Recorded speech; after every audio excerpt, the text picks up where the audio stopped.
À la fin du XIVe siècle, Paris était en effervescence, non pas à cause de la guerre ou de la peste, mais à cause d'un livre. Le roman de la Rose, écrit par 2 générations de poètes, se vendait sur les marchés, était lu à haute voix lors des dîners et faisait l'objet de discussions comme s'il s'agissait d'une loi. Certains le qualifiaient de manuel d'amour, d'autres d'hérésie contre l'honneur féminin. Sur les places publiques, on débattait où s'arrête l'art et où commence l'insulte. Bonjour à tous. Voici l'histoire d'une femme qui n'a pas accepté le langage de son époque. Vous êtes sur la chaîne où nous parlons des personnes qui ont changé les règles. Écrivez-nous d'où vous nous regardez. De France, d'Ukraine, d'Allemagne, d'Italie. Nous serions curieux de le savoir. Installez-vous confortablement et bonne écoute. Lorsque Christine de Pisan a ouvert le livre, elle savait qu'il ne s'agissait pas d'une simple allégorie. Le roman de la Rose est un recueil de 200 000 vers sur la séduction, où la femme est représentée comme un objet de désir et une épreuve morale. L'auteur, Jean de Meun, qui a poursuivi l'histoire après la mort de Guillaume de Lorris, a transformé la poésie de l'amour courtois en une moquerie. Son héroïne n'est pas une bien-aimée, mais un trophée rose vers lequel le héros doit se frayer un chemin à travers les murs de la honte et de la prudence. Pour les lecteurs, c'était spirituel. Pour Christine, c'était inquiétant. Elle a grandi à la cour de Charles Quint, parmi les traducteurs et les philosophes. Après la mort de son mari, Christine gagnait sa vie en écrivant, ce qui était déjà un défi. Une femme écrivain, à la fin du XIVe siècle, était presque une curiosité. Mais c'est elle qui a été la première à oser dire publiquement « Les mots peuvent blesser autant qu'une épée ». Dans ses lettres au chancelier Jean de Montreuil et au poète Gontier-Coll, on trouve des formulations qui seront plus tard qualifiées de féministes. Elle ne s'interroge pas sur la morale, mais sur les conséquences. Que se passera-t-il si une génération d'hommes apprend de la poésie que la femme est une récompense pour la persévérance? Ses adversaires répondirent avec ironie et sévérité. Ils affirmaient que le livre ne faisait que refléter l'ordre naturel des choses. L'un des poètes de la cour qualifia Christine de maîtresse de la honte. Cette expression traduisait le mépris envers une femme qui tentait de réguler le discours des hommes. Mais derrière ces mots se cachait une question économique. À la fin du siècle, Paris vivait des copistes, les ateliers de livres nourrissaient des dizaines de familles et les textes populaires rapportèrent des bénéfices. En condamnant le roman de la Rose, Christine s'en prenait au marché. Les archives montrent qu'en 1401, le mot « disputatio de Rosa », débat sur la rose, est apparu dans la correspondance de l'Université de Paris. Pour la première fois, un débat littéraire est devenu une affaire publique. Prêtres, poètes, juristes, tous ont pris parti. Certains parlèrent de liberté d'expression, d'autres des limites de la décence. Mais peu ont remarqué que derrière la controverse sur les poèmes se cachait la peur d'une femme qui avait endossé le rôle de critique. Dans l'une de ses lettres, Christine donne des exemples tirés de la vie de la cour. Des servantes ridiculisées pour leur éducation, des veuves qualifiées de pièges. Elle explique que le langage engendre des attitudes. Si la femme est une source de tentation dans les livres, cela signifie qu'elle est responsable des péchés des hommes dans la réalité. Ces arguments sonnaient comme un défi lancé à des siècles de prédication. Et pour la première fois, leur auteur n'était pas une religieuse, mais une écrivaine laïque. Le débat a dépassé le cadre des lettres. Des copies des lettres ont été recopiées par des étudiants et lues dans les rues. C'était la première fois qu'une femme avait publiquement pris la parole dans un débat sur la morale. Il est étonnant que même ses ennemis aient reconnu qu'elle écrivait mieux, avec des mots simples, sans métaphore, comme un juriste ou un chroniqueur. Pendant ce temps, le roman de la Rose continuait à se vendre. Il était illustré par des artistes qui ajoutaient des miniatures de plus en plus explicites. L'Église n'interdisait pas le livre, trop de personnes à la cour le citaient. L'ironie était que la satire sur l'amour était devenu un manuel de comportement. Les jeunes chevaliers apprenaient vraiment par cœur les scènes de séduction, comme s'il s'agissait d'enseignement. Ce qui avait commencé comme une expérience poétique faisait désormais partie de l'éducation. Christine y voyait un danger. Ses lettres montrent qu'elle comprenait la nature de l'influence. Un mot répété des centaines de fois devient la norme. Elle écrivait que se moquer des femmes devenait une habitude de la société et qu'une habitude devenait une loi. Ces lignes furent plus tard citées dans les universités, mais à l'époque, elles semblaient audacieuses. Au début de l'année 1402, les philosophes de la cour se joignirent à la polémique. Parmi eux, Jean Gerson, futur chancelier de la Sorbonne. Il soutint Christine, qualifiant le livre de moralement nuisible. Le débat passa ainsi du domaine littéraire à celui de la politique. La cour royale, où la reine Isabelle de Bavière détenait le pouvoir après la folie de Charles VI, vit dans cette controverse l'occasion de se présenter comme la défenseuse de la moralité. Mais derrière les débats sur l'honneur et la poésie se cachait une lutte pour l'audience. Chaque écrivain dépendait de ses mécènes. Christine écrivait non seulement des pamphlets, mais aussi des biographies et des traités destinés aux dames de la noblesse. Ces textes étaient achetés, lus, cités. Cette femme qui vivait de sa plume devint l'exemple d'une nouvelle profession, celle d'intellectuels sans rang ni titre. C'est précisément cela qui effrayait les hommes de son époque plus que ses idées. La controverse autour du roman de la rose dura des années, mais resta dans les chroniques comme un tournant. Pour la première fois, une femme contestait publiquement un texte non pas d'un point de vue moral, mais d'un point de vue rationnel. Et pour la première fois, elle fut entendue non seulement par les moines, mais aussi par les éditeurs. Car derrière les mots se cachait le marché, et derrière le marché, le pouvoir sur les consciences. Lorsque les copistes de Paris ont remarqué que les lettres de Christine étaient recopiées plus souvent que les nouveaux poèmes des poètes courtois, ils ont été confrontés pour la première fois à un phénomène nouveau. Une femme dictait l'ordre du jour. Jusqu'alors, le marché des manuscrits était un domaine réservé aux hommes. Copistes, miniaturistes, éditeurs, tous étaient soumis au contrôle de l'université. Et soudain, les clients ont commencé à demander une copie de la polémique de Madame de Pise. Elle est devenue une marque, même si ce mot n'existait pas à l'époque. Les archives des ateliers témoignent d'une augmentation de la demande. 3 rouleaux avec les lettres de Dame Christine, recopiées proprement, sans déformation. Cela signifiait que les textes n'étaient pas diffusés comme de la correspondance privée, mais comme une publication. En fait, nous sommes face à la première vague médiatique. Le débat sur le roman de la rose a cessé d'être une querelle entre écrivains pour devenir le reflet de la société. Les partisans de Jean de Meun répondirent par une série d'épigrammes. On y trouvait des mots qui seraient de plus tard utilisés contre toute femme qui oserait s'exprimer en public. Puritaine, envieuse, ne comprend pas l'art. Il l'accusait d'ignorance et craignait en même temps sa logique. Christine ne prônait pas la chasteté, elle exigeait la responsabilité. Mais dans une culture où le mot « amour » appartenait aux hommes, cela ressemblait à de l'hérésie. Pendant ce temps, le débat s'intensifiait dans les milieux universitaires.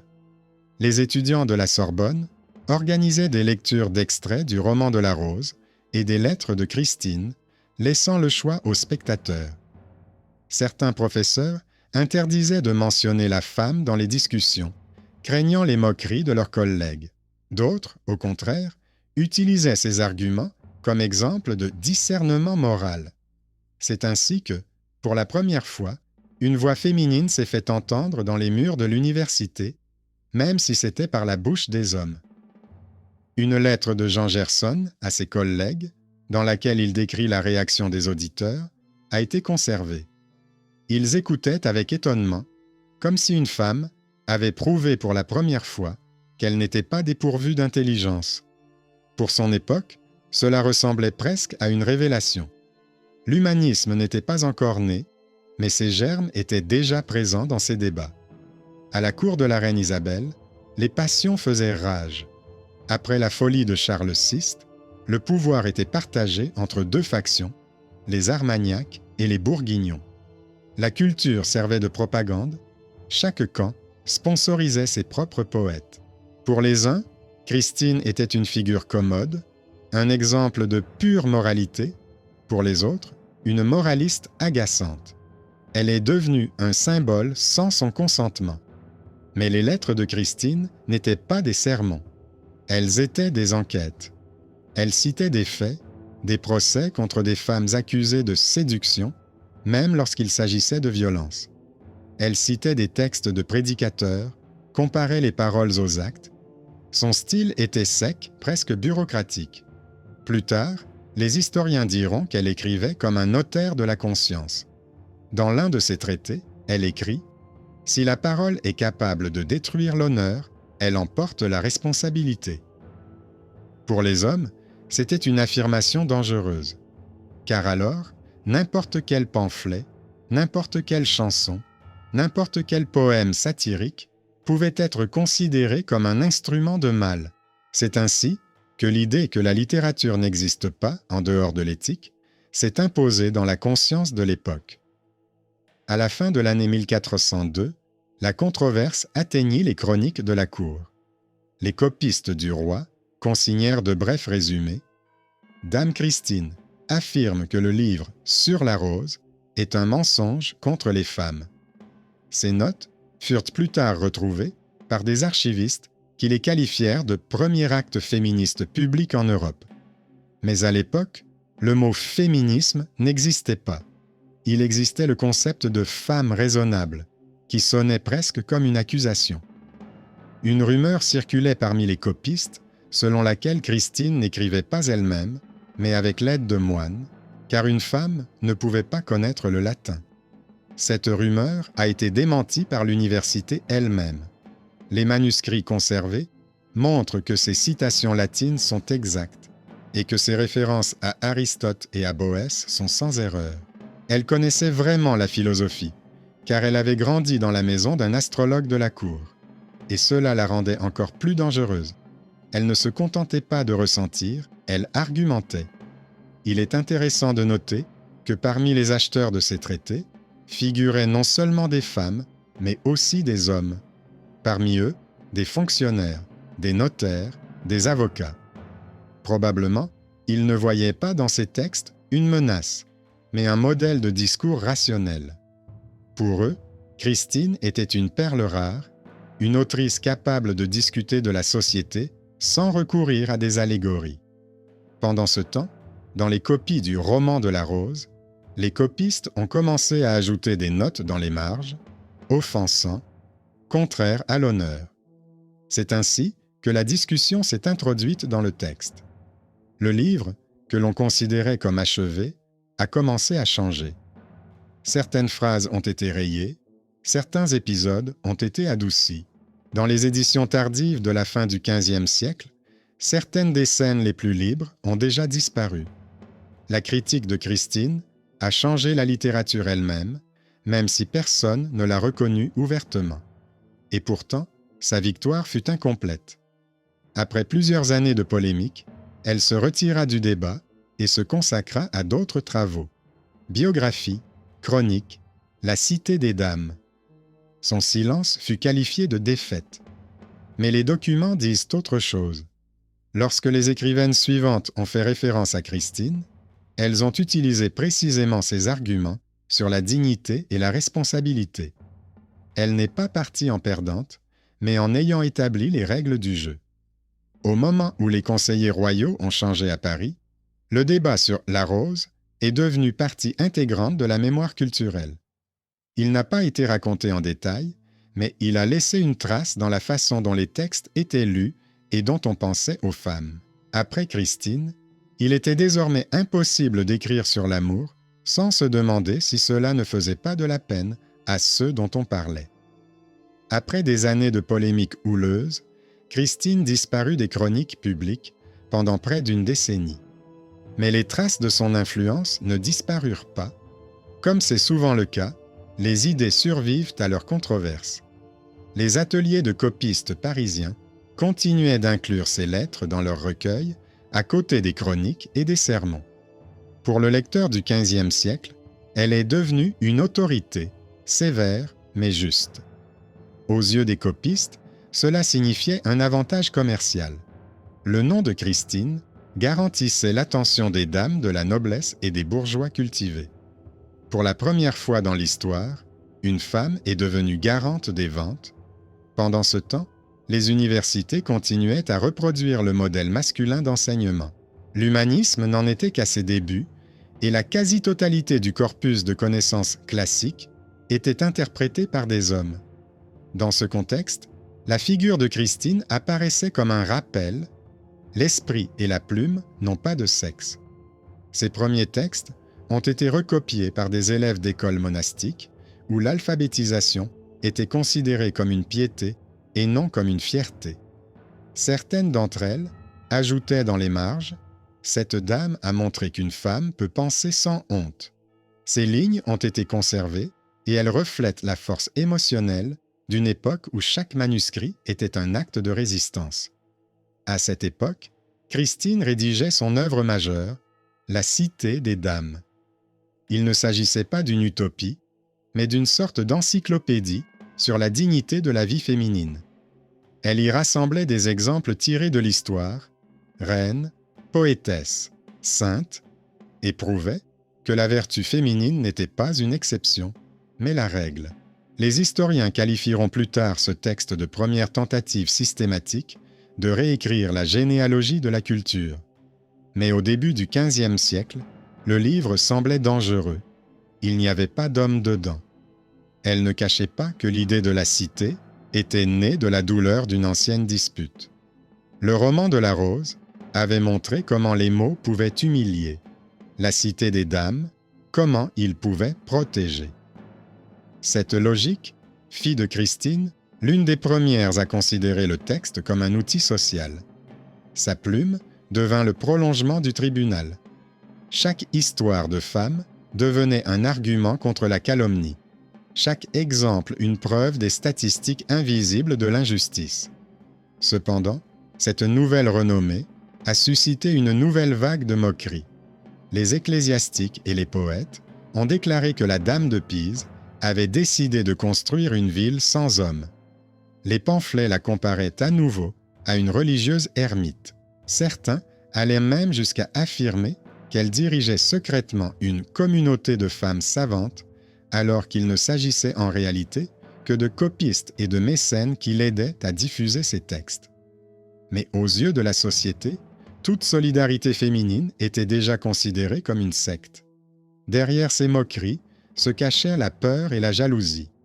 Paris traversait une période de stagnation culturelle. Les cours s'appauvissaient, les mécènes disparaissaient, les guerres vidaient les coffres. Les écrivains masculins dépendaient de la bienveillance des aristocrates, tandis que Christine avait réussi à se constituer un réseau de protectrices, duchesses, abbesses, veuves philanthropes. L'indépendance économique des femmes se transformait en révolution sociale. Elle prouvait qu'il était possible d'écrire non par peur, mais pour de l'argent, tout en conservant ses convictions. Lorsqu'une nouvelle vague de guerre avec l'Angleterre éclata en 1415, Christine reprit la plume, non pas pour débattre, mais pour rédiger une chronique. Son Cantique de Jeanne d'Arc, écrit des années plus tard, sera le premier document dans lequel une femme loue une autre femme comme héroïne politique. Ce texte est tardif, mais ses racines remontent à l'ancienne controverse sur la rose. C'est là que Christine a appris à voir dans les mots une arme. Pendant ce temps, l'université continuait à garder le souvenir de la dispute comme d'une curiosité. Les étudiants la racontaient dans des anecdotes, sans comprendre que c'est précisément de ce conflit que sont nés les futurs débats sur la moralité de la littérature. Dès le milieu du XVe siècle, des traités sur les avantages et les inconvénients de la lecture apparaissent en France. Ils formulent pour la première fois l'idée que l'auteur est responsable des sentiments du lecteur. C'est là l'héritage direct de Christine. L'expression « littérature responsable » n'existait pas encore à l'époque, mais les premiers précédents apparaissent dans les affaires judiciaires. Plusieurs poètes ont fait l'objet d'enquêtes ecclésiastiques pour images offensantes. Personne n'a fait référence à une femme écrivain, mais les motifs étaient les mêmes. C'est ainsi que ces idées ont été intégrées dans le droit par la pratique. Christine a fini ses jours au couvent de Poissy, où ont vécu les dernières années les veuves de la cour. Les chroniques rapportent qu'elle est morte après 1430, probablement peu après l'annonce de la réhabilitation de Jeanne d'Arc. Sa tombe n'a pas été conservée, mais ses manuscrits ont traversé les siècles. Dans les marges des copies tardives de La Cité des Dames, les copistes ont ajouté la note suivante : « Cet ouvrage a été écrit par une femme pour la gloire de l'esprit. » Ces mots résument discrètement son combat. La controverse autour du roman de la rose ne fut pas pour elle un échec, mais une leçon de réalité. Elle comprit que le langage de la société était son arme la plus puissante et que seule la persévérance pouvait le changer. Cette persévérance n'était pas une révolte, mais une méthode. Là où d'autres priaient, Christine écrivait. C'est pourquoi elle est restée dans l'histoire, non pas comme une victime de son époque, mais comme celle qui l'a corrigée. Une génération seulement s'écoula après la mort de Christine et Paris revécut au rythme des livres. Mais désormais, les livres n'étaient plus imprimés à la main par des copistes, mais à l'aide de machines. La première imprimerie ouvrit ses portes près du quai Saint-Jacques, et les maîtres, après avoir passé en revue les anciens manuscrits, choisirent des textes éprouvés pour les publier, parmi lesquels figurait le roman de la rose. La boucle semblait bouclée. Le poème qui avait déclenché la controverse était de nouveau sur la table, mais cette fois-ci, il faisait partie du canon culturel. Cependant, les éditeurs ont également publié des recueils de lettres de Christine de Pisan. Dans les préfaces, ils la qualifiaient de « dame érudite qui s'opposait aux auteurs libres ». Ces lignes ne contenaient ni moquerie ni condamnation, seulement du respect. Paradoxalement, c'est précisément l'imprimerie, l'instrument d'une nouvelle ère, qui a accompli ce que les universités n'avaient pas réussi à faire, reconnaître la femme comme faisant partie de l'histoire intellectuelle. Certains catalogues indiquent même que ces lettres améliorent le caractère du lecteur. Pour les éditeurs, c'était une question de pragmatisme. L'image de la femme raisonnable attirait des acheteurs parmi les riches veuves, les abbesses et les enseignantes. Christine, même après sa mort, continuait à générer des revenus. Elle a ainsi établi une nouvelle norme. La parole d'une femme peut être une marchandise, mais pas un objet qui vend l'honneur d'autrui. À cette époque, l'Europe connaissait une rupture culturelle. Les humanistes italiens écrivaient sur l'amour sublime, les poètes français copiaient leur style, mais la retenue de Christine ne semblait plus hypocrite, mais plutôt raffinée. Son influence se ressentait même dans les codes de conduite à la cour. Dans un guide de la cour du XVe siècle, on peut lire « Le discours d'une dame doit être clair, sans malice, et ses paroles ne doivent pas servir d'appât. » Cette formulation fait étrangement écho aux thèses de Christine, bien que l'auteur soit un homme. Les historiens appelleront plus tard cet effet « censure tacite ». Les livres publiés après la polémique sur la rose sont devenus eux-mêmes plus prudents. Les auteurs ont commencé à réfléchir à la façon dont leurs mots seraient interprétés par les femmes. Ce n'était pas l'égalité, mais c'était un pas vers le respect. Pour la première fois, la littérature a pris conscience des limites imposées, non pas par la censure, mais par la conscience. Entre-temps, le concept de manuel d'amour, si populaire au XIVe siècle, a disparu de la circulation culturelle. La courtoisie est devenue obsolète, cédant la place à des genres plus réalistes. Et lorsque les critiques du XVe siècle ont tenté d'expliquer pourquoi les anciens poèmes semblaient moins vulgaires, ils ont parlé d'une dégradation du goût. Mais la raison était autre. La société avait appris à voir de l'humiliation là où elle voyait auparavant un jeu. Christine a involontairement changé la nature même de la lecture. Avant elle, le texte était considéré comme un miroir, le reflet du monde. Après elle, il est devenu le miroir de la responsabilité. Les gens ont commencé à se demander non seulement ce qui était écrit, mais aussi pourquoi. Les universités ont créé une discipline appelée éthique de l'écriture qui analysait les mots du point de vue de leur impact sur l'esprit et l'âme.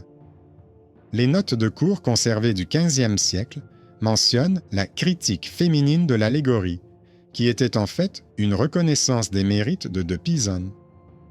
Il est intéressant de noter que cette polémique a donné naissance à une nouvelle génération d'écrivaines. En Flandre et en Bourgogne, des femmes traductrices sont apparues, recopiant des traités avec des annotations telles que « selon Madame Christine ». Leurs travaux ont à peine été conservés, mais le simple fait que ces annotations aient existé montre que sa voix n'a pas été étouffée. L'écriture a cessé d'être une activité exclusivement masculine. Mais cette reconnaissance s'accompagna d'un compromis. Les imprimeurs adoucissaient souvent ces formulations, supprimant les accusations les plus virulentes contre les poètes masculins. Dans certaines éditions, le mot « insulte » était remplacé par « indécence ». Il s'agissait d'une tentative de rendre ses pensées inoffensives. Même après sa mort, on a essayé de censurer Christine, comme toute femme qui avait dit trop de choses. Néanmoins, la simple présence de son nom dans les catalogues imprimés est devenue un fait d'importance politique. À la fin du XVe siècle, lorsque les femmes mécènes ont commencé à constituer leur propre bibliothèque, Christine s'est retrouvée parmi elles, aux côtés de Boès, Sénèque et la Bible. Dans les marges des inventaires, on trouve de brefs commentaires, livres sur l'honneur des dames. C'est ainsi que ces idées sont devenues partie intégrante d'une éducation morale, officieuse mais durable. L'espace public, autrefois le théâtre de vifs débats, a changé. Paris est devenu une ville d'imprimerie plutôt que de débatteurs. Les gens ne descendaient plus dans la rue pour discuter de poésie, mais dans les salles silencieuses où grinçaient les presses à imprimer, une nouvelle réalité se créait. Les livres étaient désormais écrits, en pensant aux lecteurs des deux sexes. Même les satires sont devenus moins directs, comme si chaque auteur sentait le regard d'une femme sur son épaule. Ainsi, une dispute qui avait commencé comme une indignation personnelle s'est terminée par une transformation culturelle. Personne n'a publié de décret, personne n'a réécrit la loi, mais le discours même de la société a changé. L'allégorie de la rose s'est fanée, et à sa place, on poussait des textes où l'amour a cessé d'être un jeu de pouvoir. Lorsque les historiens du XVIe siècle ont révisé les chroniques du siècle précédent, ils ont écrit sur l'adoucissement des mœurs. Et bien que le nom de Christine ait rarement été mentionné, chaque traité sur le langage convenable en faisait écho. Le mot est devenu prudent, non pas parce qu'il craignait le jugement, mais parce qu'il avait connu la douleur. Lorsque l'ère de l'imprimé a définitivement supplanté les manuscrits, l'empreinte de Christine était déjà inscrite dans le tissu culturel. Mais sa figure s'est dissoute, non pas dans l'oubli, mais dans l'habitude. Ses idées sont devenues si naturelles qu'elles ne semblaient plus étrangères. Toute femme qui tenait une plume au XVIe siècle écrivait déjà dans son ombre, sans même le savoir. Les historiens de l'humanisme l'ont longtemps ignoré. Les listes des pères de la Renaissance ne comptaient aucune mère. La culture française préférait se souvenir des amants plutôt que des critiques de l'amour. Ce n'est qu'au XIXe siècle que des archivistes, en examinant de vieux parchemins provenant du monastère de Poissy, ont trouvé ces notes manuscrites, des pages réécrites d'une écriture gothique, soignée, contenant une polémique contre le roman de la rose. Une note était conservée dans la marge. Que la parole ne soit pas une arme contre ceux qui ne peuvent répondre. Cette phrase est devenue la clé pour comprendre toute son œuvre. Ce que ses contemporains appelaient la morale était en réalité un présage de l'humanisme. Christine n'exigeait pas la censure, Elle exigeait la conscience. À la fin du XIVe siècle, c'était presque une sédition. Dans un monde où le pouvoir venait de Dieu et du roi, exiger la responsabilité de l'auteur signifiait mettre l'esprit au même niveau que le pouvoir. Elle ne niait pas la sensualité et l'amour, elle y voyait une responsabilité, car derrière eux se cachaient des destins et non des symboles. Christine a été la première à montrer que la littérature n'est pas seulement un art, mais aussi un comportement. Elle n'a pas demandé que les livres soient non brûlés, comme le faisaient les fanatiques, elle a exigé que les livres répondent de leurs conséquences. Ces lettres ont été le premier cas où une femme a soulevé la question du droit à l'interprétation. Avant elle, le sens du texte était déterminé par les hommes, après elle, par le public. Les chroniqueurs remarquent une coïncidence. Un demi-siècle après sa mort, les humanistes français introduisent le terme « d'essence » dans le sens de la mesure des mots. Dans les traités de Rabelais et de Montaigne, cette idée se transforme en un principe de liberté équilibré par l'honnêteté. Ils n'ont jamais mentionné Christine, mais la structure de leur pensée est le prolongement direct de son débat. Pour ses contemporains, sa vie était trop tranquille pour être qualifiée de révolutionnaire. Mais avec le recul historique, il est clair que c'est elle qui a transféré le débat sur la morale de la chaire ecclésiastique à la sphère séculière. Et pour la première fois, elle a remis en question le monopole du regard masculin sur l'amour, l'art et l'honneur. Elle a fait ce que les ordres religieux, les universités et les rois n'ont pas réussi à faire. Elle a changé l'attitude envers la parole. Le mythe du Moyen Âge obscur, où les femmes se taisaient, se brise sur son écriture. Ce mythe est commode, car il justifie les progrès des siècles suivants. Mais les documents disent autre chose.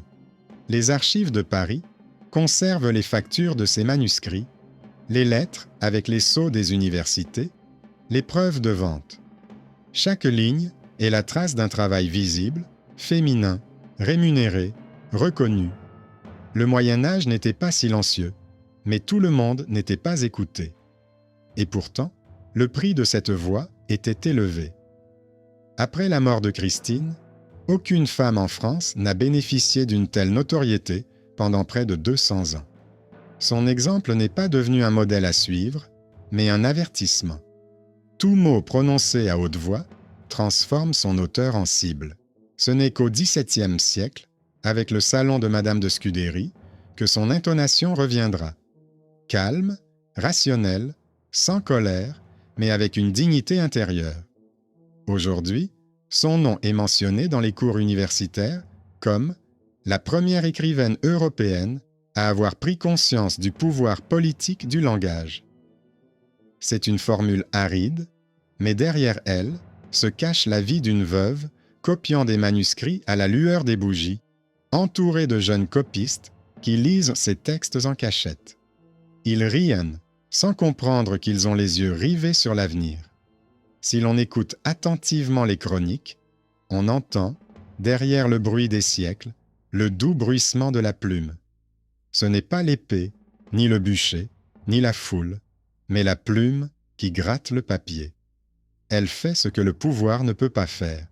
Elle corrige le monde sans effusion de sang. C'est là le véritable sens de son combat. Montrer que la réparation est possible, même là où personne ne demande pardon. Mythe contre document. On dit que le Moyen Âge était misogyne. Mais les documents parlent d'une femme qui a répondu par la parole et qui est restée dans l'histoire, précisément parce qu'elle a choisi le texte plutôt que le silence. Et lorsque les musées européens exposent aujourd'hui des miniatures du roman de la rose, ils placent de plus en plus souvent à côté le portrait de Christine de Pise, vêtue d'une robe bleue, un codex ouvert sur les genoux. Son visage n'exprime aucune colère, seulement de la fatigue et de l'attention. Elle ne nous regarde pas, mais à travers nous, là où le mot cherche encore sa conscience.